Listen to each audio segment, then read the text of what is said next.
All right, and we're back. Back. So, anyways, a couple weeks ago, we did the Incarnate or Magic of Incarnum. Uh, one of the commenters on that video was asking about ideas for adapting Magic of Incarnum to Fifth Edition, and I went off on somewhat of a tangent in my own head and decided, screw it, I'll just make an entire unofficial Fifth Ed Incarnate class. If you could have just asked him directly, not through the comments, right? And I could also make the class myself. Exactly. But I'm lazy. Also, Yeah. way too much time. That would take way too much time away from me raising horse girls. So I am not going to lie. I was 3 seconds away from attempting to ban our account in our own chat. So anyway, I saw a link and I'm like, yeah, no, wait.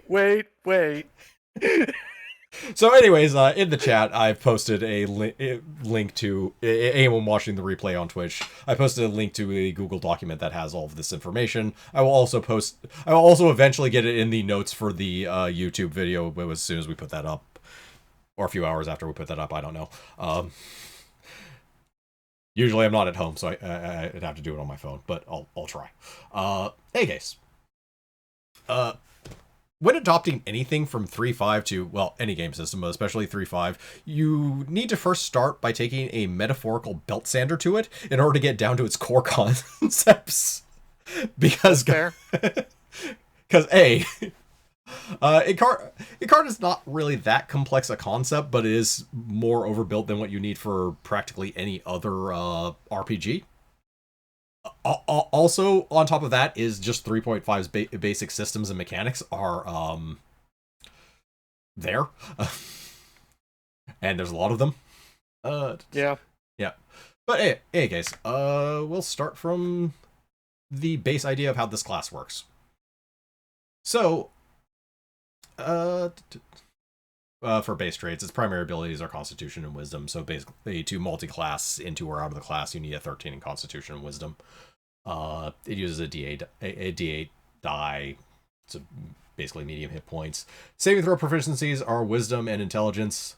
The reason why it's not Wisdom and Con is because if you look at every class in 5th edition, their good saves are going to be one of Dexterity, Wisdom, and Con, and one of something else. Because Dexterity, Wisdom, and Con are the vast majority of saves versus most effects. The primary saves. Yeah, they're the primary saves. They get 2 skill proficiencies on a limited list. That's pretty much standard for most non-skill monkey classes, basically, in 5th edition. Like, the semi-skill monkeys like Ranger and Bard get 3, and, like, Rogue gets 4. So there's not a huge amount of those. The proficiencies are basically the same as they had in 3.5 for weapon armor. Starting money, this is basically a clerk starting money. I didn't bother building starting equipment because you can figure it the fuck out. Spend your money on stuff. But yeah, the basic thing they do is meld shaping. So for this one, I made meld shaping a lot simpler, basically at 1 and every other level, give or take. At certain levels, you basically gain soul melds in a slot. In that slot, you'll have an option of three different things.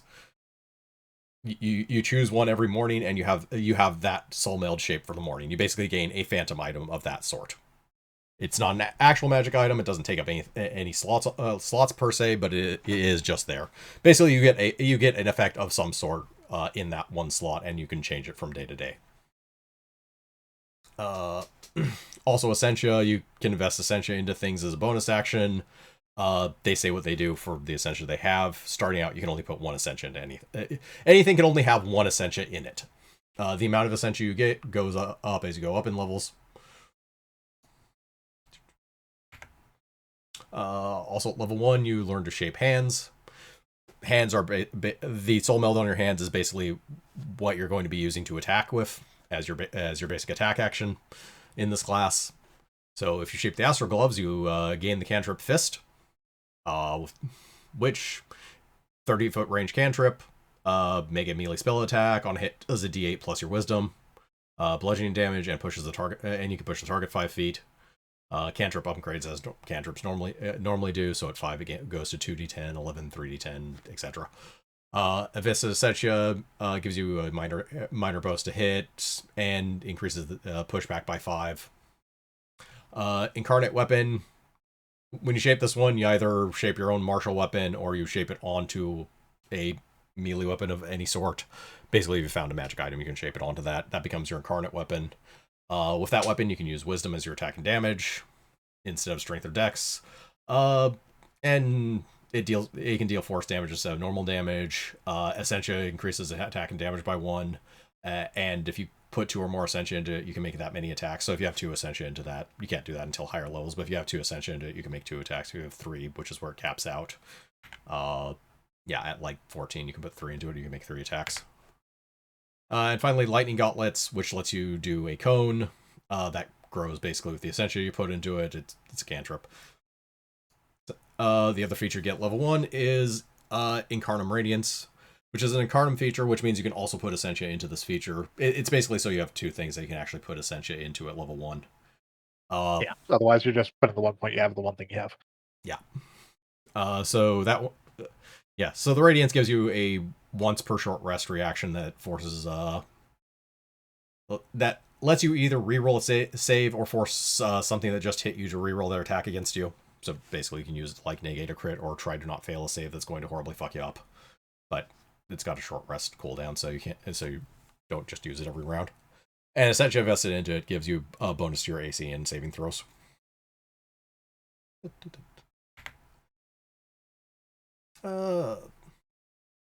Then level 2, you get Meld Shift, which whenever you invest your Essentia, up to twice per day, you can basically switch.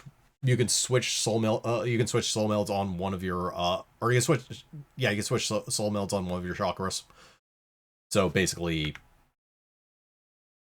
if you have Astro Gloves, but something walked into melee with you and you now want to hit it with a big fuck off sword, you could switch to Incarnate Weapon when you switch Essentia as well. Or if there was a decent cone to throw like a lightning gauntlet at. Yeah, you could switch to a lightning gauntlet. You get one of those back every time you short rest as well. Basically like second wind for fighter. Yeah. Level 3, you get subclass features. We'll talk about subclass later. Level 4, you get ability score improvements, exactly like everyone else. Level 5 is when you get your Crown Soul Meld. Crown is more or less a utility Soul Meld, regardless of which one you choose. And this is the first time we run into binds, so I'll actually talk about it. You cannot actually use Meld Shift to shape away from a bind. You can shape into a bind, but you can't shape away from it, so basically you're stuck with that bind for the day. There's one exception at higher levels, but we'll get to that when we get to that. The point of that is there a lot of the binds, like Enigma Helm here, this has a weird mechanic where if you fail an attack or skill check, you can invest Essentia into it just as a non-action in order to reroll that check, but the Essentia stays invested into that. Basically, you reduce the amount of Essentia you have available to you to gain that reroll. Yep. Also, at level 5, you can bind 2 things to your hands instead of 1, so you basically get to choose 2. Basically, you get to have 2 attacks at all times available to you. Let's see. Level 6. You can now put 2 Ascension into things instead of 1. You get another subclass feature. Again, those are in subclasses. Level 7 is where you get the shoulder ones, which are defensive in nature. So Mantle of Flame here gives you resistance to fire. Pauldrons of Health, increase your health. And Adamantite... Or wait, no, that was... No, part of the health are resistance to poison, immune to poison condition, and lets you regen a little when you're at half hit points. Also increases recovery. Yeah, and the bound one here. Lets you carry more things. Invest in Essentia. Reaction to reduce damage. Yeah, that's right. Reduce damage, gain resistance to damage types. Yeah. Strong defensive reaction, basically. 8 is just ability score improvement. 9 is feet. Feet are all the mobility stuff. So Air Sandals lets you cast Fly. No, while you can cast Fly on yourself without using a spell slot, you still have to concentrate, so you can still get hit, fail a concentration check, and fall straight to the ground. So there is a clause to that. Yeah.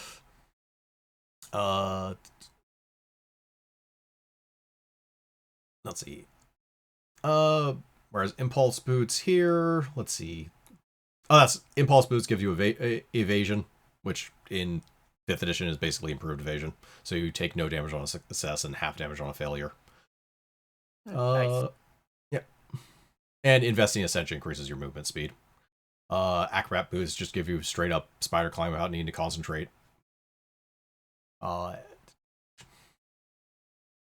invested essentially lets you cast Misty Step a number of times equal to the amount you have. But it can't be moved off of it. 10 is in our subclass feature, which again we'll go over a bit later. 11's where you get the brow meld. This helps you see things, basically. So Truth Seeker goggles here gives you advantage on investigation checks, and basically gives you short... Invested essentially gives you short range see invisibility. Illusion Veil here, advantage on deception checks. Essentially invested into this. Let's see, whenever you are attacked, the attacker gains disadvantage. Yeah, you give attackers disadvantage a number of times equal to Vested Essentia between your turns. Yeah. And Bound Silvertongue Mask here, advantage on persuasion checks. Can cast command while you have it shaped without using spell slots. Number of time aims equal to your proficiency modifier before you take a long rest. This is why it's a bound. Yeah, they're either bound because the Essentia gets locked in, or they're bound because they have a limited number of uses, basically. Yeah. Let's see. Level 12 gives you rapid meld shaping in addition to the ability score improvement. So this is the exception. It basically lets you reshape stuff as if it's morning. So you can actually get rid of bound soul melds and shape something else. So if you've used up basically all of your command spells from Silvertongue Mask and now want to shape Truth Seeker Goggles, you could actually use rapid meld shaping in order to get rid of that one. Or alternatively, you can dish ones where you've basically filled up your Essentia into the like if you use the effects. offensive thing 2 or 3 times, you can uninvest everything and start using again that same day. Yeah. Or shift the Essentia, or shift into entirely different soul meld. Yeah. But this one's only usable once per long rest. 13 is Throat, which are various effects, really. Like Dissolving Spittle lets you cast Dissolve, which is a spell I had to make up. Because I couldn't really find an acid spell that fit very well. But yeah, 5-foot radius that actually grows with the Essentia you invest, does decent damage. There's half things that fail also take half damage again next turn. So it's an AoE damage spell basically. Yeah, that's the bound one because it's proficiency number of uses basically. Yep. Let's see. Apparition Ribbon lets you cast Invis on yourself, and lets you do some extra damage once per round while you have the invisible condition. Notably, hiding is also the invisible condition technically, so you don't need to be invisible for that, but unless you have levels in Rogue, hiding is a little bit inconvenient. Arcane Focus, Dispel Magic at will, basically. Essentially makes it dispels better. 14th feature is you get Essential capacity goes to 3, and that's where it caps.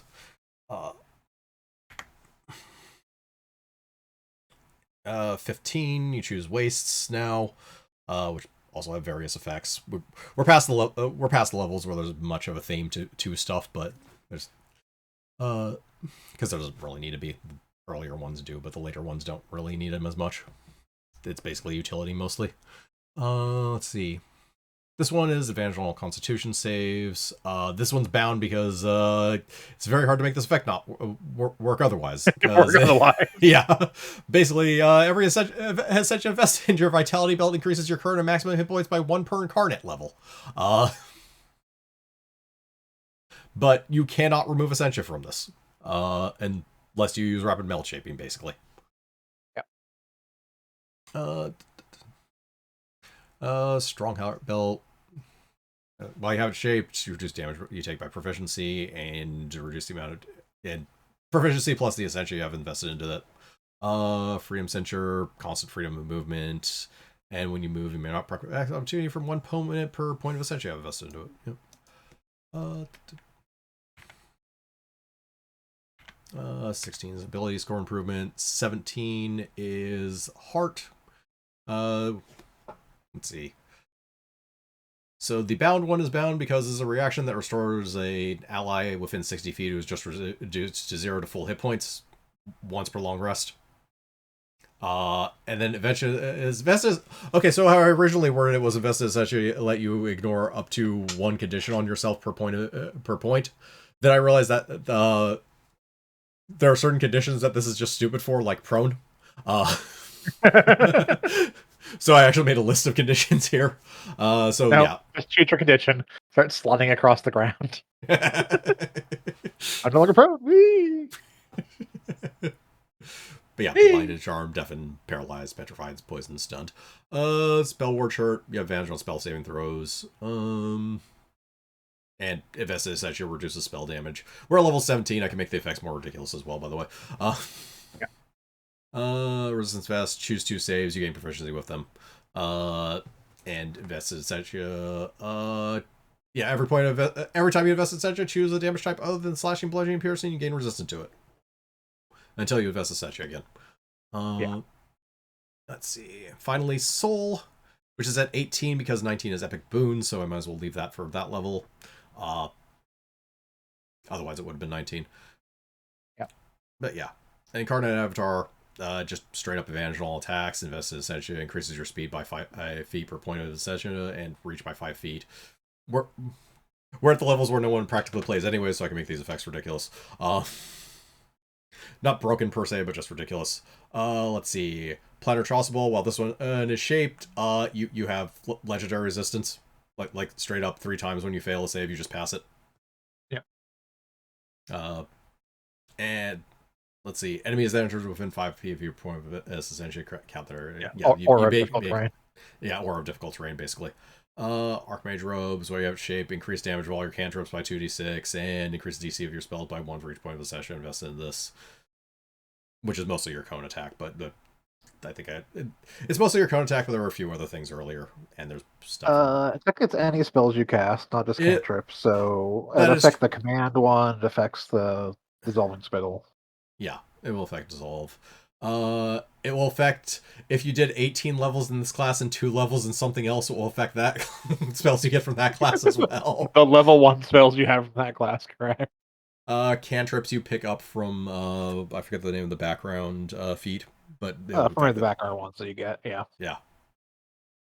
Let's see, 19 is Epic Boon, and 20 is True Incarnation. All of your soul melds and incarnation features always have a single point of free Essentia invested into them.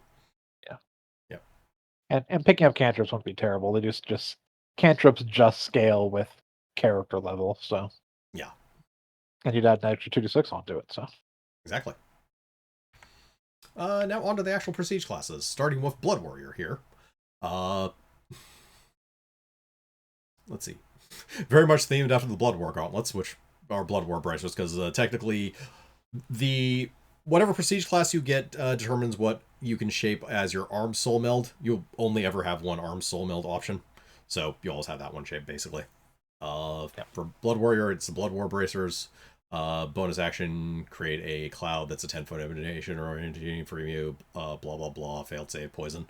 Ascension invested increases your dark vision increases your dark vision or gives you a dark vision of 10 points or 10 feet per invested ascension. You can see through magical darkness. To pull the curtain back a little bit, this is a demon effect. This is a devil effect. As very much this is themed off of the Blood War, so it kind of has a back and forth between demons and devils. Unnerving Gaze here is actually from a devil. I think it was Bone Devil, but I don't remember exactly. But in any case, reaction, enemy starts his turn within feet of you. You can force him to make a wisdom save. Notably, also for the subclasses, the saves tend to be based on con, whereas everything else in the base class is based on wisdom. So, on the other hand, a lot of the effects that they're saving on when it comes to the subclasses tend to be bonus actions and reactions, so they're more secondary things. When they're actually full actions, I tend to use wisdom instead. But But yeah, Unnerving Gaze, basically, they fail, they get the frightened condition. Level 10, you straight up manifest the Balor's Flame Whip and attack with it. Using Wisdom instead, deals 3d6 plus Wisdom modifier force damage, 5d6 fire damage, and if their users are smaller, you can drag them up to 25 feet towards yourself. You can only hit with this attack once per long rest, but you can keep trying every time until you hit. And the level 14 feature, Asmodeus is not mocked. Yeah, if you fail a save, you may succeed instead and force a source of that save to make that pass a save against this feature, or save against the same effect using your DC with con, basically. Thus, if somebody tries to like dominate you, you fail the save, you say, no, I pass, also make this save or you're dominated.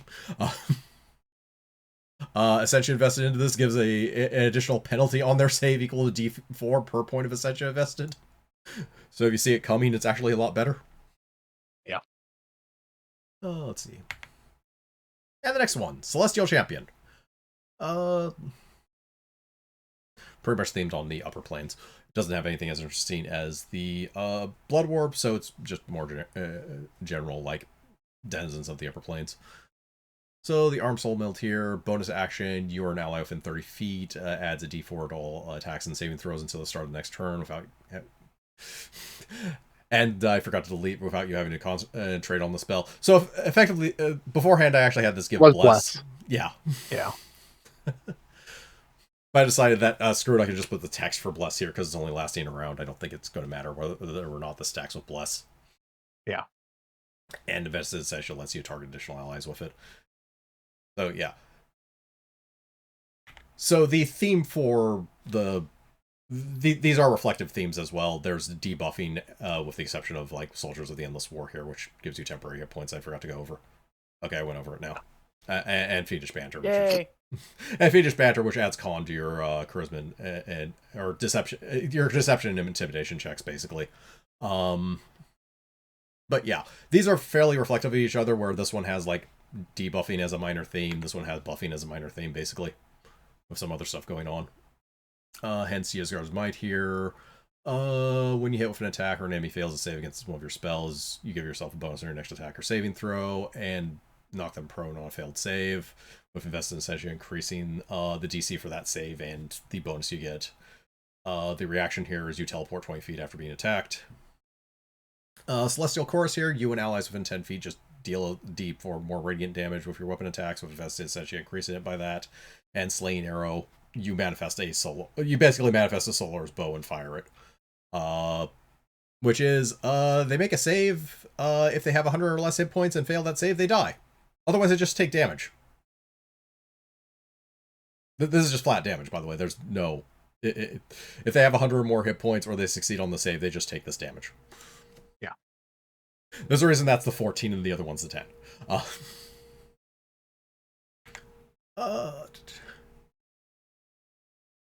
Mechanus Melter. Very much themed after Mechanus.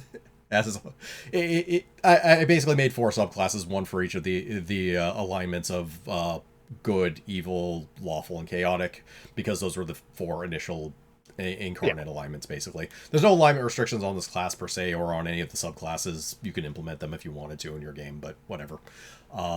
It doesn't necessarily need to be built in there. Let's see. But yeah, their arm one, bonus action to attempt to restrain an adjacent foe. On a fail, let's say they're restrained until start of your next turn. Gives you additional targets for Essentia, clarity of purpose, you're immune to charm, have advantage on effects that would frighten or paralyze you. Coliaro's Blade, this Incarnate feature. So, as an action, you can move up to half your speed without broken attacks of opportunity, make an attack against someone you move past. If you hit, they take... now that I read this, I should have made it make an attack using Wisdom as the attack. Yeah. Proficiency plus Wisdom. If you hit, it does 2d6 plus your Wisdom modifier force damage, and they have disadvantage when attacking anyone except you. More Essentia gives you more movement, and you can make more. You can attack at different targets. Level 6 is Modron's Purpose. Reaction, reduce damage you take by proficiency until the end of your next turn. Treat all d20 rolls of 9 or lower as 10 Or yeah. But you still miss on a modified roll of 1 when attacking. Let's see. Level 10 is Marut's Edict. This is you manifest the Marut's thing, which is basically a 60-foot cube. Everything in there takes 45 radiant damage. Must succeed or become stunned. And they're level 14 one Clockwork Nirvana. You automatically hit when you attack, but you can no longer crit. When you use Modron's Purpose up here, you add your attack bonus to the damage of all attacks you make against the creature that attacked you. So, Vested Essentia in this one. You may give the attack... Yeah. When attacked, if you have Vested Essentia, you may give the attack disadvantage. I believe I already did that, but you can have it in 2 different places, I guess. I should think of a new one on that one. Notably, this is a playtest for a reason. Yep. And Limbo Legionnaire here. Let's see, the Arm Soul Meld. When you have the prone condition, you can right yourself for only 5 feet of movement, and as a bonus action, you may jump up to 10 feet, both vertically and horizontally, taking no fall damage for the first 10 feet. Invested essentially increases that by 10 feet. It's bonus action movement, basically. And notably, you can jump up to something that's up to 30 feet above you, make your attacks, then fall. Or something like that. Freedom of Limbo, you gain climb and swim speed equal your land speed. Chaos Aura here. As a bonus action, force all adjacent enemies to make a charisma save. Failure, roll a d6, something happens to them. For each point of invested essentia, roll more d6s. It should be noted that doubles will mostly not do any... Doubles are basically a waste, mostly with the exception of if you roll 6s here, because that will add extra levels of exhaustion. They only last till the start of their next turn, and you can't invest enough essentia into here to actually kill someone with exhaustion, but it is funny. Slash regeneration. Reaction, when you would take damage, gain some hit points back. Death Slad Strike, as an action, you make a Chaos Blade. Notably, this is what Death Slads look like now. Okay. Far less funny, but they do not have Maul Sword anymore.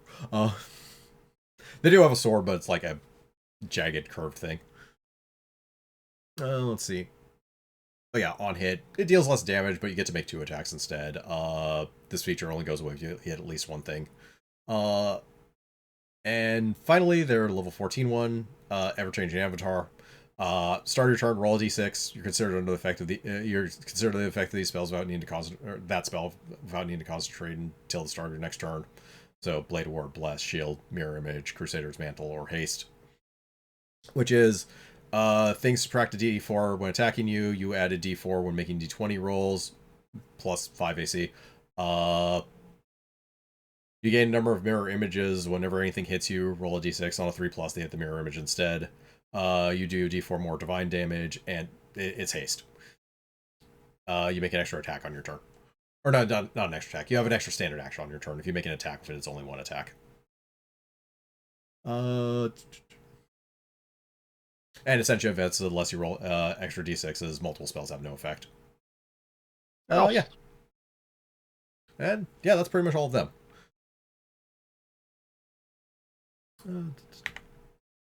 So aside from the obvious minor thing I need to rewrite with Clawheart's Blade up here, yeah. Any observations?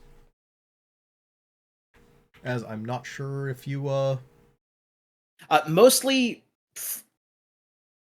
my immediate thought is that it keeps the theme and the soul of what made the Incarnate unique to itself, but also shaves off, like you said, a lot of the cruft and stuff that made it kind of hard to approach. Yeah. As a first test, I'm perfectly fine with it. Yeah. And obviously it needs beta testing and, Yeah. to actually put it through its paces, which, hey, community, never let it be said that Sound Goblin Gaming didn't give back to its viewers. Or something like that, at least. Try it out. Yep. Try it out in your next game. I could probably use some spreadsheeting as well. Some Sure. things I have questions on my own math is if Celestial Chorus plus Incarnum Weapon pumped up with all the Essentia is too much or not. It might be okay anyways. I don't think that's. I mean, it's like 44 extras radiant damage. 44 extra There's radiant damage. You have 3 attacks. The blade itself is +3, so I mean, I'm slightly more concerned about a 45-foot cube that just does 65 or 45 damage to everything in it every round. oh, I forgot to put the one. I forgot to put the long rest part on that. Okay, so there's 2 things I forgot there. Yeah, because they're all meant to mimic each other. Also range. Huh? Adjacent, oddly enough.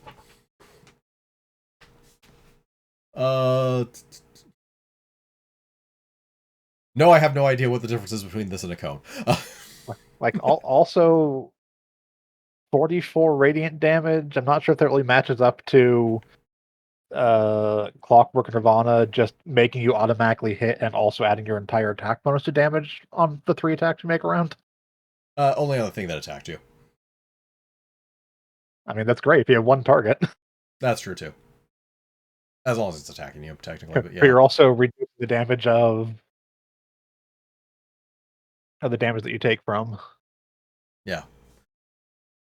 And you can also, if they aren't attacking you, give them disadvantage to anyone who isn't attacking you. Relatively easily. When you're attacked, if you have this energy, you may get. No, that's when you were attacked. Yeah, I duplicated this one and the other one because I forgot I already did that. I'll probably try and think of something else for that one. This is why we have a panel of multiple judges, because Shiv and Vince both have a very good head for like the abilities and stuff, but me and Hunter not so much. Yeah, I'm not gonna lie, I've lost through half of it. I can't look at it and see the number side of things like Shiv can point out immediately.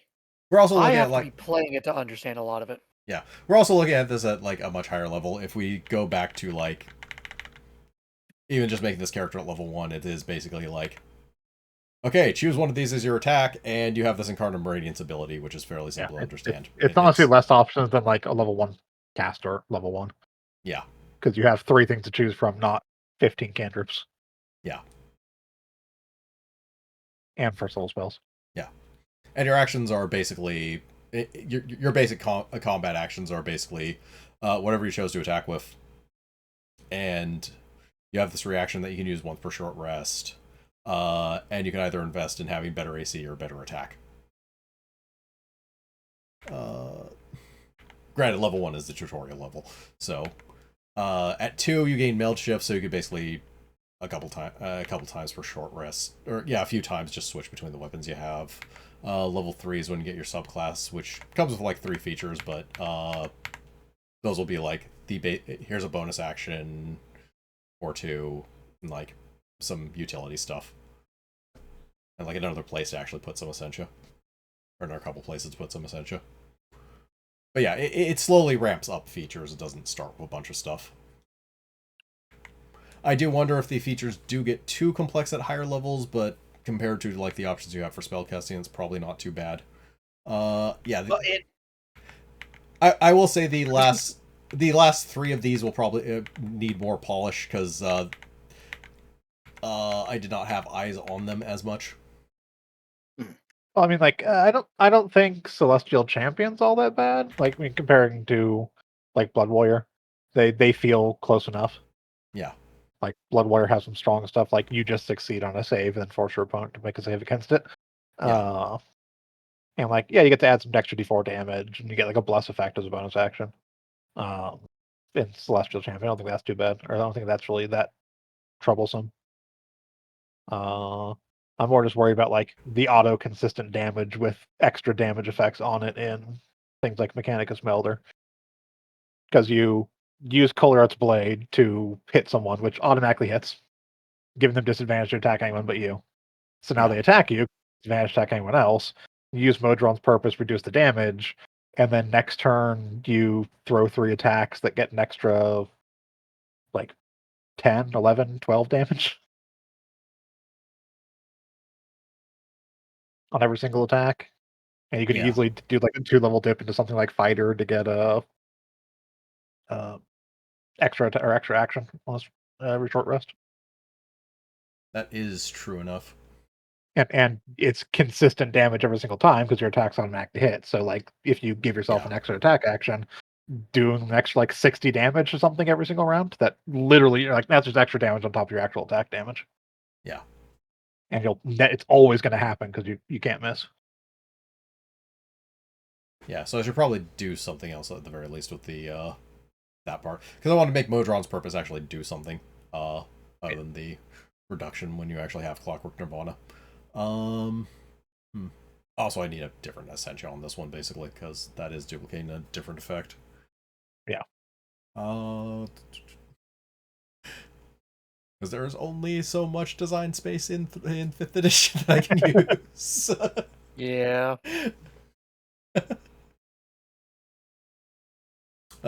Also, I need to put the once per long rest on here, but that's fucking obvious. Limbo Legionnaire is probably fine. I mean, the biggest headache of Limbo Legionnaire is going to be rolling a bunch of dice and figuring what you have every round. That's at level 14 anyways, so you know what you did.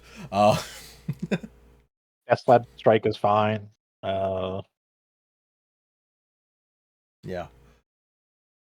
The reaction is strong, but probably the reaction is strong. It might be the strongest of all the reactions. Yeah. Minus extra riders on like adding your attack bonus to damage. Yeah. Like frightened condition is kind of cute, but like the at the level you get it, realistically, you can have like a +3 or +4 con modifier because con's a pretty important stat. Say 3. It is heal 10 every round you get attacked.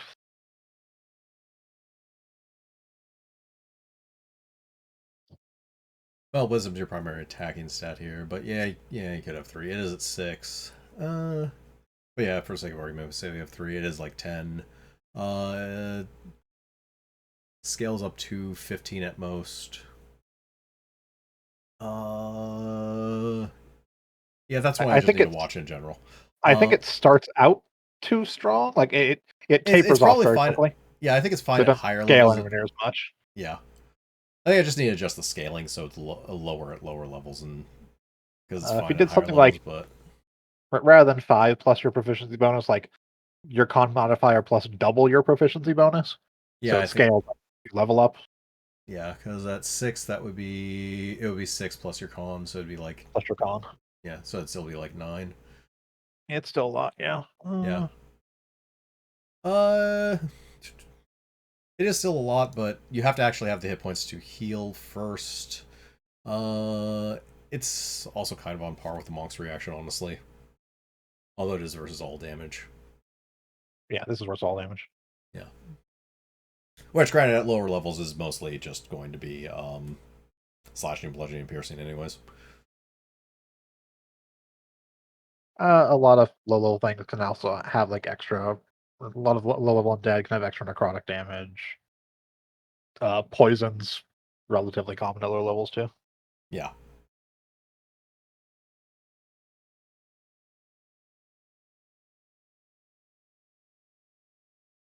I think the difference between this and the monk thing is that, the monk thing, this does produce around roughly the same effect as the monk thing does. The monk reduces the damage, so if you get hit for 2, the monk reduces it by 2. If you get hit by 2, this heals you for 8. That is true. Like, the monk can only reduce it by the amount that you take. This will always heal you, provided you're not at full health. Well, if you're at full, it does nothing. Yeah, if you're at full, it does nothing. Yeah. Yeah, so it can go above the amount of damage you're taking, so... Yeah, so if you get like, it hits you for 6. Okay, like 8, 6, let me heal 15.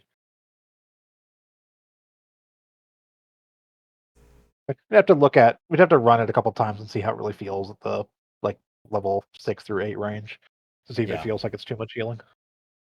Yeah, throw through some simulated encounters, see if it's a fine reaction. Because the more things that are attacking you, the weaker it is, basically. but we're comparing like heal defensively a heal like say 10 a level 6 to take 3 less damage for Modron's purpose. Like Modron's purpose does also have the treat your d20 rolls of 9, which does 10, but defensively. Which means your saves are all a minimum 10. Oh, one will still fail. I should have... that's another thing I probably should have said. Ones will also fail on saves. Yeah. Yeah. Basically, your rolls of you can still 20 fumble. through 9 Yeah. as a 10. Yeah. 2 through... Or yeah, your rolls through 2 through 9 Yeah, is 10. 2 through 9, not 20 through 9. 2 through 9 are treated as 10. Yeah. So ones are still ones. I think for the most part, the Mechanicus Metal is probably one that he's most looking at. Yeah. And like Slad's regeneration may be okay. We just have to test it out. Yeah, like throw a character together, or throw like a Limbo Legionnaire together and throw it through like a test encounter at like level 6. I don't think anything else on Limbo Legionnaire is an issue. Yeah. You'll occasionally have some silly AC once you get level 14. So you get shield and mirror image. Good luck hitting you. Yeah, you can technically have 4 of these dice, so you can get like 4 of these effects. Yep. You also have Blade Ward. So they're subtracting a d4 from their attacks against you. Subtracting a d4 from their attack. You have a minus d4. I have an extra, like... 5. Well, I mean, but also isn't mirror image an extra, like, 9? No, mirror image is on a 3+. They hit the mirror image. So they just have a... There's only a limited number of them, but on a 3+, they will hit a mirror image. Ah, okay. They didn't make it a... I think at one point it was a scaling AC buff that just dropped as you got hit or attacks made against you. Okay, so you get an extra 5 AC, you reduce their attack by d4, and then you also roll a number of dice to just completely as well. They only have a 1 in 3 chance of hitting you, basically. Well, it's more than that. You roll a d6 for each remaining duplicate. Oh, is it for each remaining duplicate? Yes. And when you have all 3 of your duplicates, you roll 3d6, and on a 3+, one of the duplicates is it. If it means you roll well, it's really, really, really defensive. Yes. Granted, chaos. Yeah. You can also roll, like, bless 3 times. You could just roll nothing but 4 blesses. Yeah. Like, huzzah. That's hashtag blessed. Yeah. I think the only potential issue there is just keeping track of it. We have to roll 4 dice every single turn, figure out what you have, figure out what your stats are now, what penalties exist, what bonuses exist. Every single turn. Just the general, if you're not really on top of it, this is going to slow games down. Yeah. But generally anyone picking this class is going, or picking this class not is true. what they're getting into. That's not true, and you know it. Yeah, I know. It's also level 14. This is starting to get to the point where I stop caring. God, as the game does. I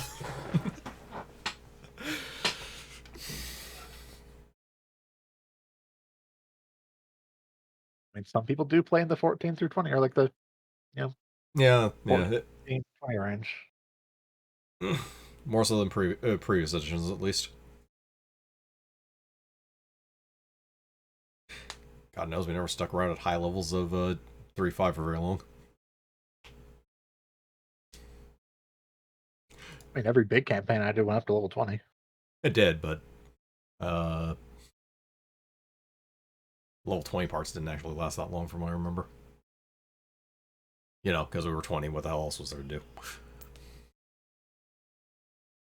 No, but that's still plenty of time at 15 and 16 and 17 and 18 and 19 and like not specifically, but all the leveling up. Yeah. But in any case. Getting more use out of the screen. Or out of this Hey. I had to put the monitor on somewhere. Yeah. Yep. So yeah, any final thoughts? Yeah. If we get around to doing a game, then I'm not DMing. I'll give it a try. Okay. And again, could probably just use some playtesting and feedback in general. Notes are enabled on the link in the chat / link that will be in the description. Yes, when we you, get up people on who YouTube. watch our videos that apparently exist. Playtest this for us. Yeah. I Tell- can see tell us what you think.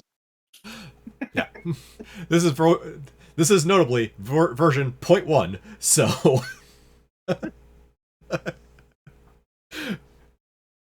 I may eventually release a version 0.2. Oh, And or work on other stuff in this book. I'd definitely be interested in doing Totemist if there's enough